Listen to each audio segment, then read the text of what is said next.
Bienvenue dans cette nouvelle vidéo. Alors aujourd'hui on vous amène à Tenerife, c'est la plus grande et aussi la plus connue des îles de l'archipel des Canaries, située au large de l'Afrique. Tenerife bénéficie d'un climat assez agréable tout au long de l'année et permet différentes activités telles que par exemple la randonnée, notamment avec le mont Teide qui est le plus haut sommet d'Espagne, situé au milieu de l'île, mais aussi dans le nord le parc Anaga. On peut aussi profiter des plages essentiellement dans le sud ou visiter des villages à architecture coloniale de la côte nord. Voilà, on est parti une dizaine de jours avec 2 lieux de séjour, un dans le sud et un dans le nord, et on vous montre tout ça, c'est parti.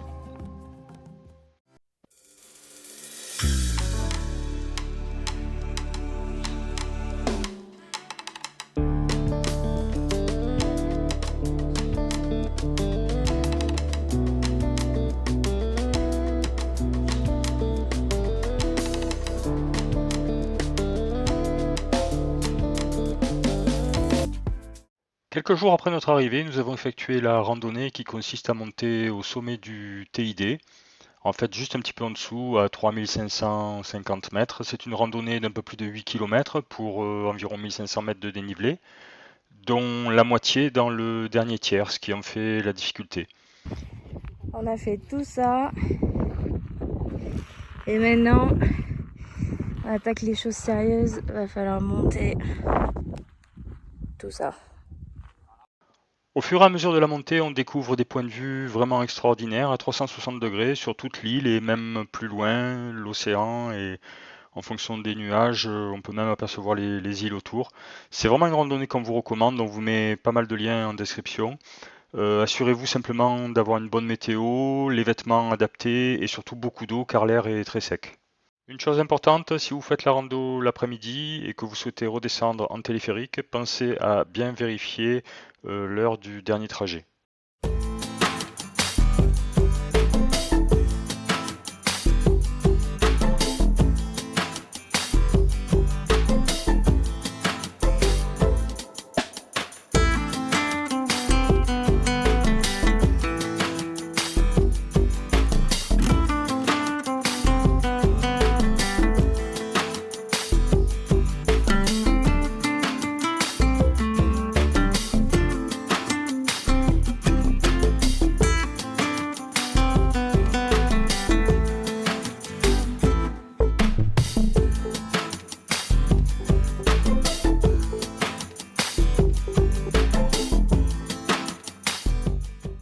La côte ouest de l'île est très contrastée puisque au nord on trouve Los Gigantes, ce sont des falaises très spectaculaires de plus de 600 mètres de haut, tandis qu'en descendant vers le sud on trouve Las Américas et Los Cristianos, qui sont les endroits les plus touristiques de l'île avec de grandes avenues bordées de palmiers, beaucoup d'enseignes de magasins de luxe, des hôtels également somptueux. Donc ce sont des endroits assez agréables quand vous voulez vous restaurer ou vous rafraîchir après une belle journée de randonnée. Notre deuxième location dans le nord de l'île était beaucoup moins spacieuse que celle que nous avions dans le sud puisqu'il s'agissait d'un petit appartement. Par contre, elle était située juste à côté de la grande plage de Sant Andrés.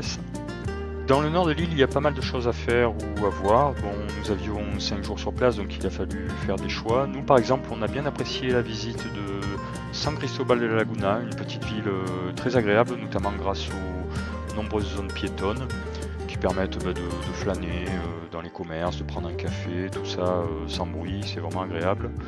Ensuite, plus au nord sur la côte, le village de Garachico, qu'on a trouvé aussi très, très charmant, avec les places, les musiciens.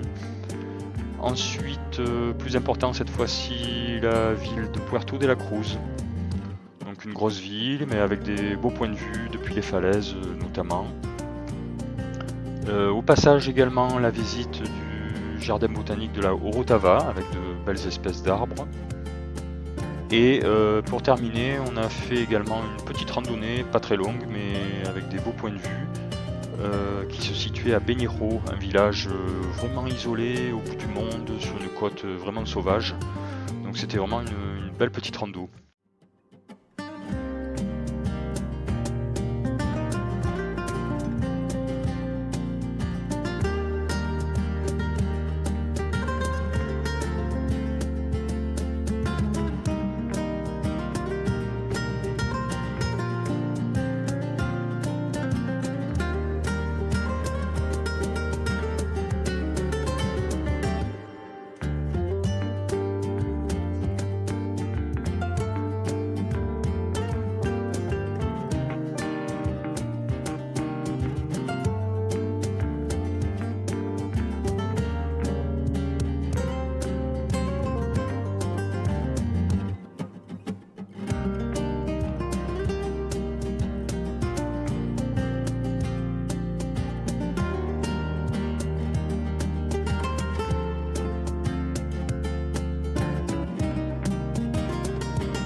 Voilà, c'est bientôt la fin de cette vidéo, donc si je devais résumer ce premier séjour à Tenerife, eh bien je dirais que plus que simplement l'aspect carte postale, plage, l'idée qu'on peut s'en faire, c'est une île qui a quand même beaucoup à offrir.